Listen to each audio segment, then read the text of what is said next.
Hello বন্ধুরা, কেমন আছো সবাই? তো আজকের ভিডিওতে কথা বলতে যাচ্ছি 2017 সালের একটা মালায়ালাম সিনেমা নিয়ে। সিনেমাটার নাম হচ্ছে সোলো, ডিরেক্টেড বাই বিজয় নাম্বের। বিজয় নাম্বেরের নাম তোমরা অনেকেই হয়তো শুনেছো। ওয়াজির বলে বলিউডে একটা সিনেমা আছে, খুব হিট করেছিল। ডেভিড বলে একটা সিনেমা আছে, বলিউডে কাজ করেছে, মেনলি তিনি সাউথ ইন্ডিয়ান ডিরেক্টরই। তো সোলো কাজটা দেখলাম, এটা একটা অ্যান্থোলজি মুভি। টোটাল 4টে গল্প রয়েছে এবং 4টেরই লিড হচ্ছে দুলকার সালমান। এবং এক একটা গল্পে এক একটা কাস্টিং রয়েছে, কোনোটাতে নেহা শর্মা, তো কোনোটাতে দিনু মুড়িয়া, কোনোটাতে নাসের, এরকম করে বিভিন্ন গল্পে বিভিন্ন লোকজন রয়েছে। তো 4টে গল্প আমার মহাদেব, এবং 4টে যে এলিমেন্ট রয়েছে আমাদের, আর্থ, ফায়ার, এয়ার, ওয়াটার, এগুলোর সাথে রিলেটেড। মানে এক একটা গল্প এক একটার সাথে কানেক্টেড। কীভাবে কানেক্টেড সেটা গোটা সিনেমা দেখতে হবে, কিন্তু তোমাকে মানেটা বুঝতে পারলে, গল্পটার মানে বুঝতে পারলে তুমি কানেকশন বুঝতে পেরে যাবে। আহ, তো প্রথম যে গল্পটা আছে সেখানে দেখতে পাচ্ছি যে আমাদের যে দুলকার সালমান রয়েছে, সেই দুলকার সালমান কলেজ লাইফে একটু রাউডি টাইপের, কিন্তু তার একটু কি বলবো, হাকলা বলে না, যে একটু আটকে আটকে কথা বলে আর কি, তোতলা। তো সেরকম সে আবার একটা অন্ধ মেয়ের প্রেমে পড়ে। তো তাদের লাভ স্টোরিটা ফ্যামিলি থেকে মেনে নেয় না, কিন্তু আলটিমেটলি কী করে তারা একসাথে থাকবে কি থাকবে না, কি হবে, গল্প কোন দিকে যাবে, সেটা দেখানো হয়েছে উইথ দ্য, কি বলবো, প্লট টুইস্ট বলবো না, মানে একটা, মানে একটা অন্য রকমের এন্ডিং রয়েছে আর কি।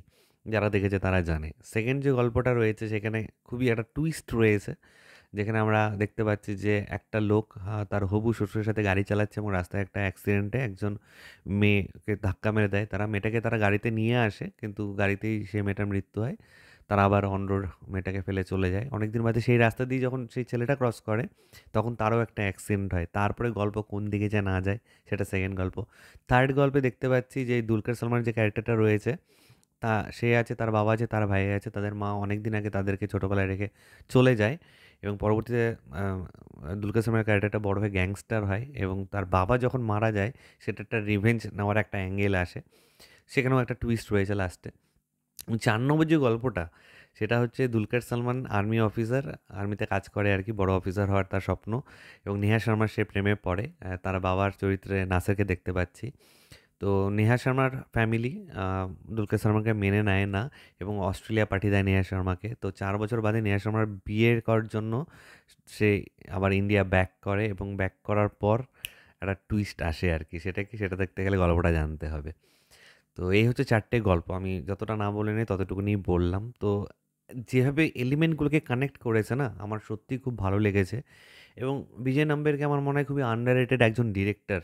মানে তিনি যেভাবে এক্সিকিউট করেছেন গল্পগুলোকে, দারুণ। এবং দুলকার সালমানের যদি কথা বলি, দেখো বাদবাকি জায়গায় কী হচ্ছে, কাস্ট চেঞ্জ হচ্ছে, কিন্তু দুলকার সালমান তো প্রত্যেকটাতেই এরা হয়েছে, এবং এক একটাতে এক এক লুক, এক একটাতে এক ক্যারেক্টার, প্রত্যেকটা ক্যারেক্টারে তাকে এত সুন্দর মানিয়েছে। মানে কি বলবো আর কি, এই সিনেমাটা বড় পর্দায় দেখার মতন সিনেমা ছিল। 2017 সালের সিনেমা, তখন তো আর এই এক্সপোজারটা ছিল না। এখন যেরকম সাউথ ইন্ডিয়ান সিনেমাগুলো আমাদের এখনও কিছু হলেও হলে রিলিজ করে, ছোটো হোক বড় হোক। তো এই সিনেমাটা বড় পর্দায় দেখলে আরও মজা পেতাম। এবং যে টুইস্টগুলো রাখা হয়েছে, 4টের মধ্যে 2টো টুইস্ট আমার সত্যিই খুব ভালো লেগেছে। এবং মানে এই গল্পগুলো, এই অ্যান্থোলজি ফিল্মগুলোতে গল্প যদি ওয়ার্ক না করে না, তাহলে কিন্তু তোমার ভালো লাগে না আর কি। তো সেক্ষেত্রে 4টে গল্প যে সমান তালে চলবে, সেটা তো কখনো হয় না। এখানে একটা গল্প শেষ হচ্ছে, আরেকটা গল্প শুরু হচ্ছে, এভাবেই দেখানো হচ্ছে। তো কোনো গল্প একটু উইকও লাগতে পারে, কোনো গল্প একটু স্ট্রং লাগতে পারে, ম্যান টু ম্যান একটু ভ্যারিও করবে। আমার যেরকম 4টের মধ্যে 2টো গল্প, যে দুটোতে টুইস্ট ভালো লেগেছে, সেই 2টো গল্প খুব ভালো লেগেছে। বাকিগুলো যে একদম ফেলে দেওয়ার মতন বাকি 2টো গল্প, তা কিন্তু নয়। স্টিল তোমরা প্লিজ সোলো সিনেমাটা পারলে একবার দেখো। দুলকার সালমানের একটা মাইন্ড ব্লোয়িং পারফরমেন্স দেখতে পারবে।